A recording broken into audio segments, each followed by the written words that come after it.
नमस्कार, आप देख रहे हैं न्यूज मीडिया मंच और मैं हूं देवेंद्र त्रिपाठी। दोस्तों, इस वीडियो में बात करेंगे देश भर में जो संभावनाएं बन रही हैं मानसून के आगमन की, और साथ ही साथ अरब सागर में जो साइक्लोनिक स्टॉर्म बनने की संभावना है और बंगाल की खाड़ी में जो निम्न दबाव बनता हुआ दिखाई दे रहा है, उनका प्रभाव किस तरह से आने वाले समय में देश में हो सकता है।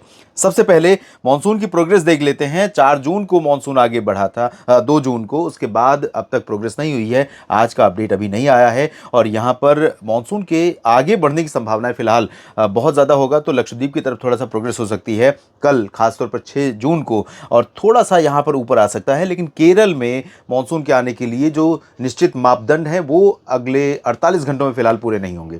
10 जून के आसपास मानसून केरल में दस्तक दे सकता है और उसके पहले या उसके बाद में किस तरह मौसम रहेगा इसकी बात करेंगे। यहाँ पर जो सिस्टम बन रहा है उसकी बात करेंगे। बंगाल की खाड़ी और पूर्वोत्तर भारत में किस तरह से प्रोग्रेस करेगा इसकी भी बात आइए करते हैं।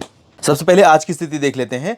ये आज की स्थिति है और आज यानी 5 जून को यहाँ पर अरब सागर में एक सर्कुलेशन बन रहा है और एक सर्कुलेशन यहाँ पर बन रहा है बंगाल की खाड़ी के क्षेत्रों पर। ये है उत्तर पूर्वी बंगाल की खाड़ी का रीजन, म्यांमार से सटा हुआ, और साथ ही साथ यहाँ पर एक सर्कुलेशन यहाँ पर लगभग फॉर्म हो चुका है। और इसी के चलते ये देखिए आप, इस तरह से हवाएं लगातार घूम रही हैं इस तरह से एंटी क्लॉकवाइज, और ये हवाएं यहाँ पर भारत के ज़मीनी भागों पर अब पहुँचनी शुरू हो गई हैं। दक्षिण पश्चिमी हवाओं का पहुंचना एक प्रमुख पैरामीटर है मानसून के आगमन के लिए, और ये पहुंचनी शुरू हो गई। लेकिन इस पर्टिकुलर रीजन में जो बाकी कंडीशंस हैं उनकी संभावनाएं उतनी नज़र नहीं आ रही हैं अगले 24 से 48 घंटों में फिलहाल। और इसके साथ साथ मैं आपको बता दूं कि 7 जून को ही यहाँ पर अरब सागर में लो प्रेशर सिस्टम फॉर्म हो जाएगा। इसकी पोटेंशियल देख लीजिए किस तरह से ज़्यादा इंटेंसिफाई हो गया है, किस तरह से ज़्यादा हवाओं को थ्रो करने लगा है, और इसके प्रभाव से हवाएं मुंबई तक पहुंचनी, सूरत और गुजरात तक पहुंचनी शुरू हो जाएंगी।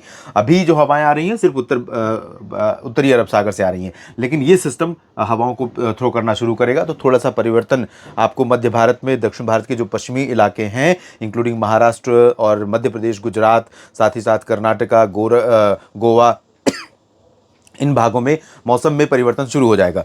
और 10 जून के आसपास यहाँ पर साइक्लोनिक स्टॉर्म बनने की संभावना प्रबल हो रही है, प्रबल होती हुई नज़र आ रही है। यहाँ पर साइक्लोनिक स्टॉर्म जब बनेगा उस दौरान ये सिस्टम, वैसे तो मॉडल, ज़्यादातर मॉडल जो है इसको आगे ओमान तथा उत्तरी जो ओमान की तरफ ले जा रहे हैं और पाकिस्तान के बीच में से इसको आगे बढ़ाते हुए दिखा रहे हैं। लेकिन अगर हम बारिश का प्रेडिक्शन देखें तो पश्चिमी घाट पर 10 से 14 जून के बीच में बहुत ज़्यादा बारिश होने की संभावना है, और 12 से 14 जून के बीच में मुंबई समेत सूरत तक, गोवा से लेकर बेंगलुरु से लेकर तमाम कोस्टल सिटीज़ में बहुत व्यापक वर्षा हो सकती है।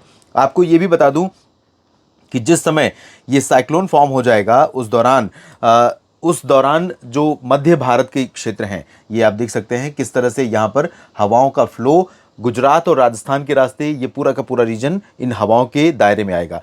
उत्तर प्रदेश, पंजाब, हरियाणा, दिल्ली, राजस्थान और साथ ही साथ छत्तीसगढ़, मध्य प्रदेश, ओडिशा, बिहार, झारखंड, पश्चिम बंगाल, इन सभी भागों में अभी भी पश्चिमी दिशा की हवाओं का असर है। लेकिन अभी जो हवाएं चल रही हैं वो ड्राई हैं, उन हवाओं का असर बहुत अधिक नहीं रहेगा। लेकिन ये हवाएं जब साइक्लोन बन जाएगा, साइक्लोन बिपरजॉय बन जाएगा और आगे बढ़ेगा, मध्य भागों पर पहुंचेगा, उस दौरान ये जिस तरह से हवाओं को थ्रो करेगा उसके प्रभाव से आर्द्रता का प्रवाह, आर्द्रता का असर यहाँ पर जो गुजरात से लेकर, राजस्थान से लेकर, पंजाब, हरियाणा, उत्तर प्रदेश से लेकर ओडिशा, झारखंड और पश्चिम बंगाल तक का रीजन है, इन भागों में आर्द्रता का जो फ्लो है वो काफ़ी बढ़ जाएगा। इससे यहाँ पर मौसम में परिवर्तन आएगा। परिवर्तन किस तरह से आएगा? उमस बढ़ेगी और गर्मी अधिक होने पर कहीं पर ट्रिगर हो सकता है लोकल क्लाउड फॉर्मेशन, तो इस पूरे रीजन में कहीं कहीं पर आंधी तूफान की घटनाएं होने की संभावनाएं बनेंगी। लेकिन जो मेजर प्रभावित होने वाले क्षेत्र होंगे वो गुजरात और महाराष्ट्र, गोवा, कर्नाटक, केरल, यही क्षेत्र प्रभावित होने वाले मेजरली होंगे। राजस्थान के दक्षिणी भागों पर थोड़ा असर ये सिस्टम डालेगा 10-11 जून के बाद से। मध्य प्रदेश के दक्षिण पश्चिमी हिस्सों पर इसका असर दिखाई देगा 10 जून के बाद से। 9 जून से ही बादल बढ़ने लगेंगे और यहाँ पर होशंगाबाद, छिंदवाड़ा से लेकर उज्जैन, इंदौर तक बादलों का प्रभाव बढ़ेगा। ओडिशा, छत्तीसगढ़ समेत बाकी ये जो रीजन है इन भागों पर 10-11 जून से 14-15 जून के बीच में थोड़ा सा प्रभाव जरूर रहेगा, लेकिन बहुत अधिक नहीं। यानी कि एक तूफान भारत के लगभग 80% से ज़्यादा लैंड रीजन को इनडायरेक्ट या डायरेक्ट रूप में प्रभावित करने वाला है, ऐसे संकेत यहाँ पर दिखाई दे रहे हैं। आपको ये भी बता दूं कि जब यहाँ पर तूफान बनने वाला होगा, उसी दौरान जो बंगाल की खाड़ी का रीजन है, यहाँ पर जो लो प्रेशर बनेगा वो कारण बनेगा इन भागों में बारिश को बढ़ाने के लिए और मानसून को आगे ले जाने के लिए। इसको दूसरे तरीके से मैं आपको समझाने का प्रयास करता हूँ। ये देखिए आप, ये है भारत का वो मैप जो 11 से लेकर 14 के बीच का। जब ये साइक्लोन आगे बढ़ रहा होगा उस दौरान पश्चिमी घाट पर इंक्लूडिंग मुंबई बहुत इलाकों में बहुत भारी बारिश हो रही होगी और उसी दौरान तेज़ हवाएं चल रही होंगी। उसी दौरान मानसून भी यहाँ पर आगे प्रोग्रेस कर रहा होगा और इसी समय अगर हम पूर्वी भारत और पूर्वोत्तर भारत की तरफ नज़र डालें तो जब ये लो प्रेशर सिस्टम इंटेंसिफाई हो जाएगा उस दौरान ये मानसून को आगे ले जाएगा। यानी कि अगर इसको शॉर्टकट में समझने की कोशिश करें तो मानसून का जो पश्चिमी सिरा होगा, जो पूर्वी सिरा होगा मानसून की उत्तरी सीमा का, अभी तो वो बहुत नीचे है, इस तरह से नीचे है, लेकिन इस सिरे को एक तरफ से ये लो प्रेशर सिस्टम पकड़कर आगे खींचेगा, दूसरी तरफ से ये तूफान आगे पकड़कर खींचेगा।